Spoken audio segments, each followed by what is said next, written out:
Hello and welcome to these recaps of the I Can't Sing course from the Torquard Ensemble.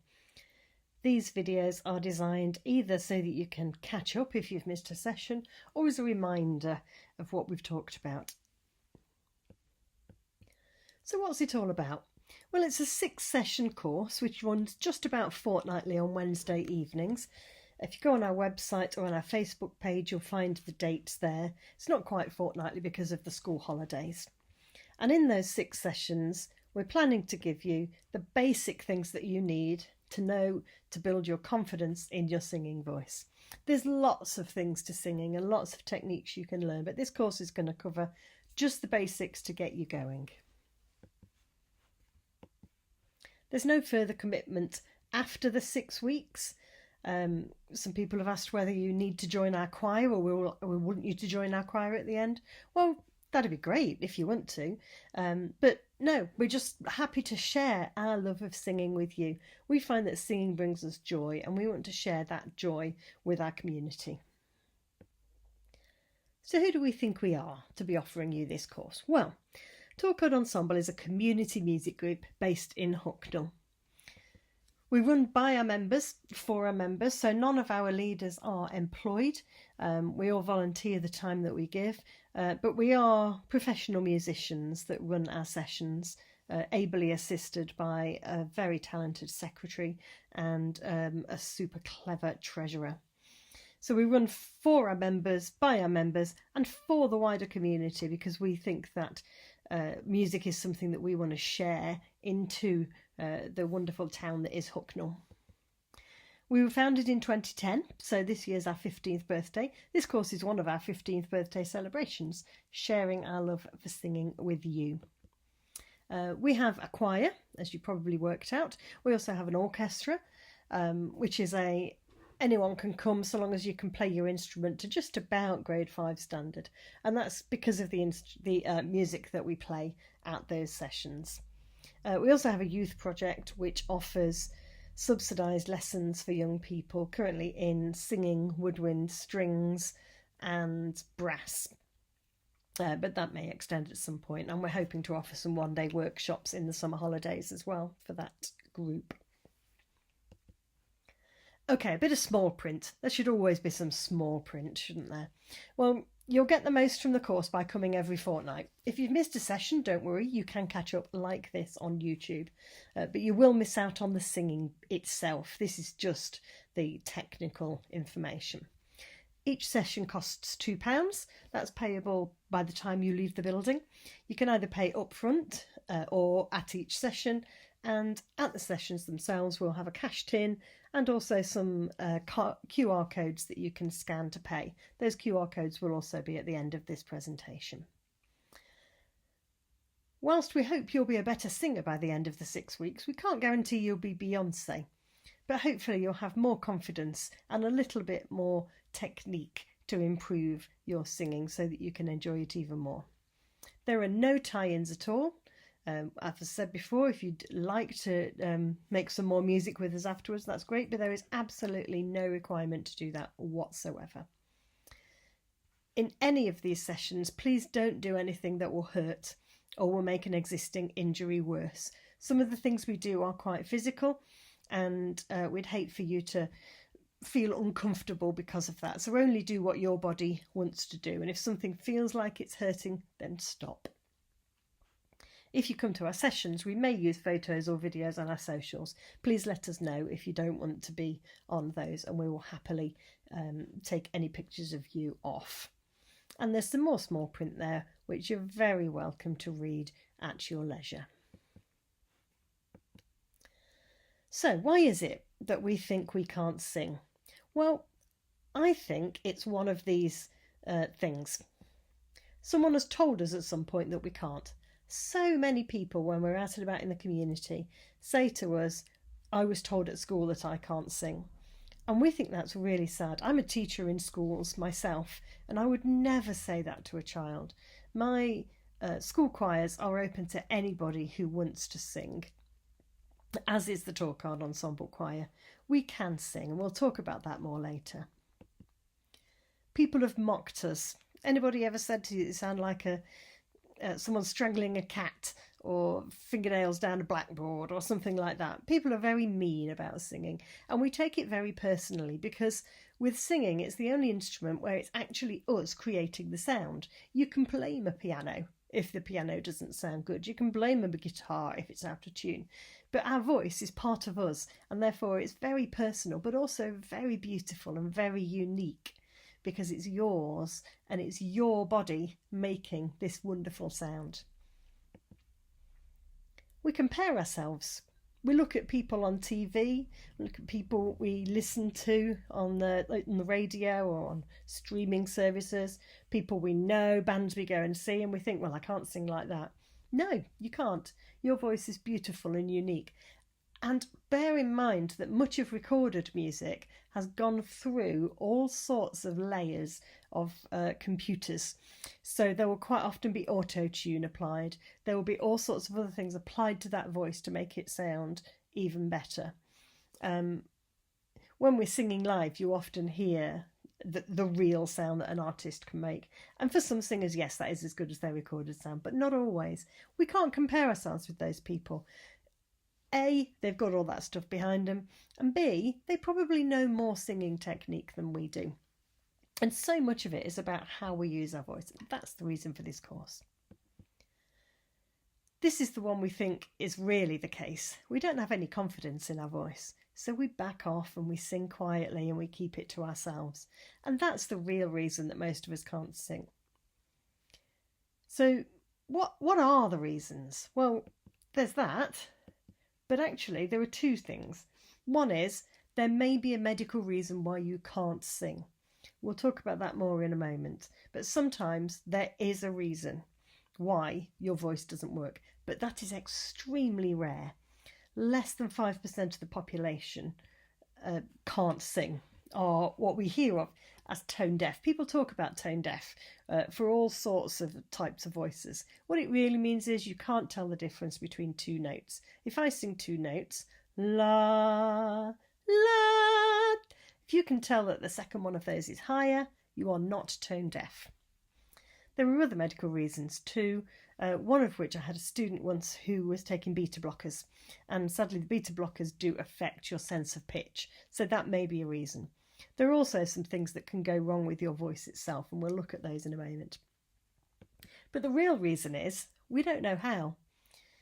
Like any instrument when you're learning it, it's not just about the notes and the rhythm and the words. There's so much more that you can learn about how to use your voice as an instrument. That's what this course is about, and that's what myself and Sarah, who lead the choir, do for a living, who's part of our living. It's from helping people understand how to best use their voices. So this is how our voice is created. Our ears hear a sound. There is a clever thing that happens in our brain where neurons and all sorts of clever brainy stuff, you can tell I'm not a biologist, convert that sound into an exact amount that our vocal cords that you can see on the right there have to vibrate in order to make that particular note. And it's an incredible thing, really, that we can do this. The human body is frustrating in many ways, but also incredible. And this is one of those things that we can create these beautiful sounds just with our voice. And these vocal cords that you can see here are one of the things that can go wrong with our voices. You may have heard of some famous singers having polyps on their vocal cords. Julie Andrews was one of the first that I heard of. Indeed, it ended her professional singing career. She rarely sings in public now. She does occasionally, but not like she did in the days of The Sound of Music and Mary Poppins. More recently, Adele, I think twice, has had surgery on her vocal cords because of polyps. Sam Smith cancelled a lot of concerts in the last couple of years because of damage to his vocal cords. And the singer Jess Glynne, likewise, and many more. It's really quite common, and sometimes that can be avoided by really good vocal technique. There are other things that can go wrong with our vocal cords too. Sometimes those vocal cords come out of alignment, and that can affect the sound that we make. But in those cases, you still can make a sound, but it might take a little bit more coaching to get the best sound from your voice. So the summary of that is most of us can sing if we know how and if we find that confidence in ourselves. And this is why we want you to be able to sing. It's really good for us. Here are some of the ways that singing is really good for us. It's brilliant for our mental health, and that is so important right now. It releases endorphins, serotonin, and dopamine into our brains, and those are the things our brains need to feel good and to feel happy and healthy. There's so much research about this, and the way that singing makes you feel good. And we've experienced that sometimes. Singing in the kitchen when there's nobody there and you're cooking a meal, singing in the car, singing in the shower, all of those times that we sing and it makes us feel good. Singing along at a concert, love it. And it makes us feel good for those reasons. It also releases stress and anxiety, partly because the breathing that we do for singing is the same as we would use for yoga and meditation and mindfulness. We're going to talk about that more in this session. But it also connects your breathing to your body. And between that release of endorphin, serotonin and dopamine and the breathing, those things release stress and anxiety. How many of us sometimes have just got in the car and turned the radio up really loud and sung really loud just to get stuff out of our heads? Or is that just me? Maybe. Another really important one is that singing is great for our lung function. It's often prescribed by GPs for people who have conditions with their lungs. I'm thinking particularly about people with asthma, like me. I have asthma and singing helps me no end. Also, people with COPD can really benefit from singing. It might make it harder, and I do struggle sometimes to breathe as well as I could. But singing increases your lung capacity and strengthens the muscles that help with your breathing.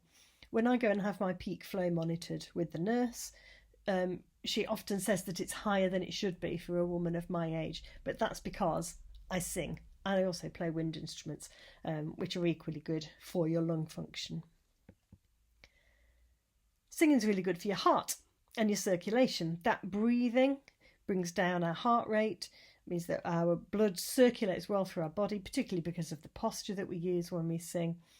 And when we sing together, they have found that heart rates start to align across choirs. It can also be used to relieve pain, and there are some bits of research where it's being used as pain relief, even in surgery, using music as pain relief, which sounds terrifying, but they say it works. The next thing that we have found particularly is community. In a good choir, you will find a place where you can be authentic, you can be you, and you can enjoy being with other people who are also being themselves. We get so much love and encouragement and support from the other people in our choir that it's a beautiful place to be. And it's a good place to meet other people. You can help beat isolation by coming along and singing in choir too. And finally, music and particularly singing are really good for our brain function. It can improve our memory and our concentration, but also it has a really important place in therapies for people with dementia. My mum has Alzheimer's, and yet whilst she can't communicate particularly well anymore, she can still sing, and songs reach her, and she will have things sparked by the memories and other things sparked by the songs. Often our memory of words is one of the last things that goes, song words. My gran was able to join in with him right until the very end of her journey with Alzheimer's. But also, if you think about how your brain learns lyrics, if you hear a song that you've not heard for 30 years, you often can still sing along. And that's because the brain holds lyrics from music in a different way. It's often a way that I learn my shopping list when I'm going to Tesco, and I've been known to learn things for exams in that way too, because our brain holds that information much better when it's related to music. Music's really good for concentration too. Not necessarily when you're singing it, although when you're singing it, you are hyper-focused on what you're doing. It's rare that you get carried off into the little distractions that we do in life, but it's also really good to have music on in the background while you're working or while you're trying to concentrate. They say Mozart particularly, anything at a speed around 60 beats a minute, 60 to 75-ish, is particularly good for concentration, partly because that's similar to a human heartbeat. So this is week 1 after all that introduction. So our first week is called And Breathe, because breathing is one of the most important things about getting the most out of your voice. So let's start with an anatomy lesson. Here we've got the perfect posture for singing. Posture is really important for singing, and we'll work out why when we talk about breathing more in a moment. Now, this assumes that we're able to stand when we sing. Not all of us can, and sometimes we don't want to. But that basic premise of your shoulders being over your hips, over your knees, over your feet is perfect. If you've done any yoga, then mountain pose is brilliant for singing because it opens up that chest cavity. And that's what we want. We don't want tension anywhere in our bodies. We just want that calming, strong pose where our core muscles can do their work. I often talk about She-Ra and the way that she stands firm and proud. And we want some of that in our lives too. No stress or tension or locking of joints, but a calm, confident, powerful stance. And this is one of the reasons why. So, our voice is fed by the air that we breathe, as we've said. Your vocal cords vibrate, and they vibrate because air goes through them. They vibrate at a certain amount because of what your brain tells them to do. So that air is really important.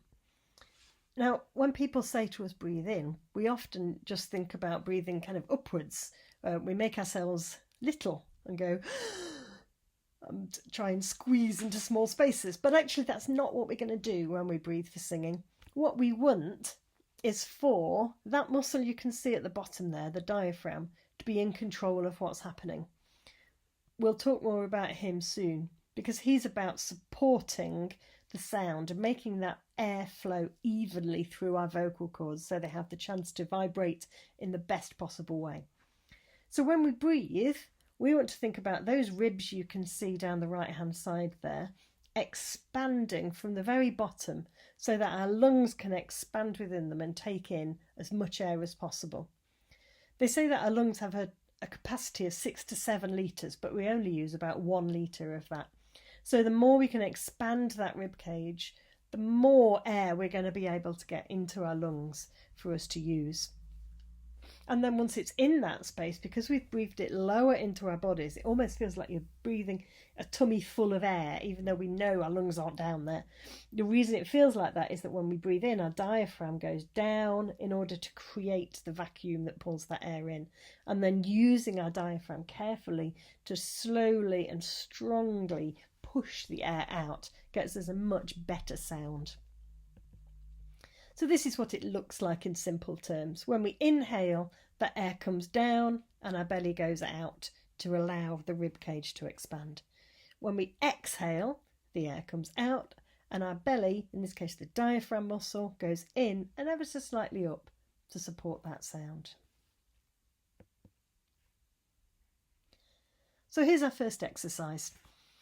This is one that was given to me as a well-being thing. It's called Smell the Strawberries and Blow Out the Candles. So what we're going to do is get ourselves into a good position, whether that's standing or sitting. And if you're sitting, it's best to sit so that your back isn't against the back of the chair because your ribs need to expand. And so that your feet can be on the floor and your torso can be nice and strong and open.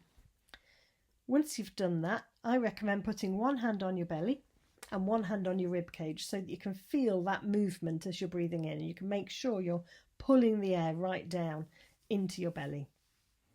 And what we're going to do is breathe in through your nose if you're able, although I've got a stinking cold at the moment and probably can't, as if you're smelling a lovely bowl of fresh, ripe, beautiful strawberries in the summer. And then we're going to blow that air out as if we're blowing out that candle. If you can't breathe through your nose, just breathe it in through your mouth, but gently. I often talk about these as unicorn breaths, not dragon breaths. And that's because I like unicorns, because they are fluffy and shiny and glittery. And if I saw one bounce into my garden, I would go...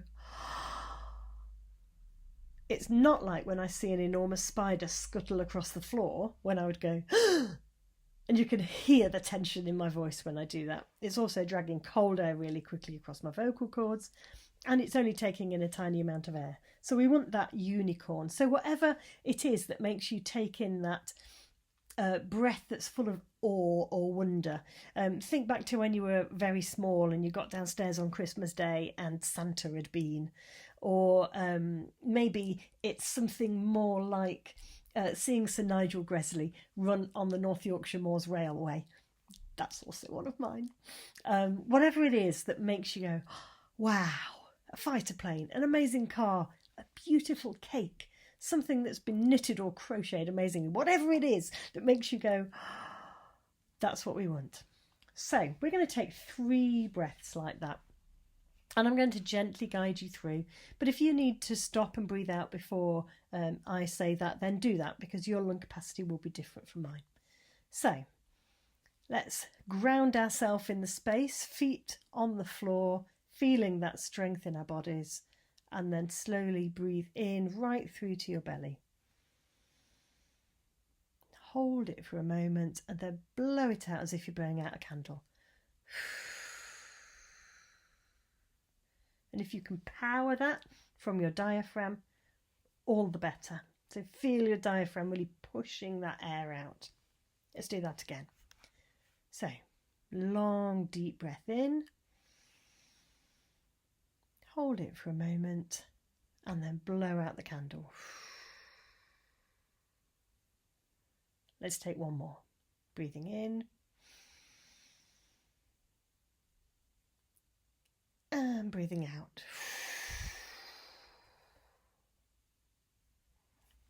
And then return your breathing back to normal. So at this point in the course we sang some songs, which were Three Little Birds, You Raise Me Up, and One Day Like This, which the choir helped us with by singing our a cappella version. You can hear versions of these on the playlist that we have created for these courses, which you can find by either going onto our page on the I Can't Sing section in YouTube, or you can scan that QR code there, or we'll try and put a link into the comments section as well. So thank you for bearing with us and listening to this. We're looking forward to seeing you at the next session you're able to come to. Our next session will be Pitch Perfect. Well, that's its title. That one's going to be all about how we create the right notes with our voice, which we've talked a little bit about today. But we'll talk more about that at the next session, which is Wednesday the 5th of February. And we'll see you there. If you want to make your payment online, I'm just going to leave up the QR code so that you can scan to pay. Thanks so much for listening. Hope it's been useful, and we'll see you again very soon. Bye-bye.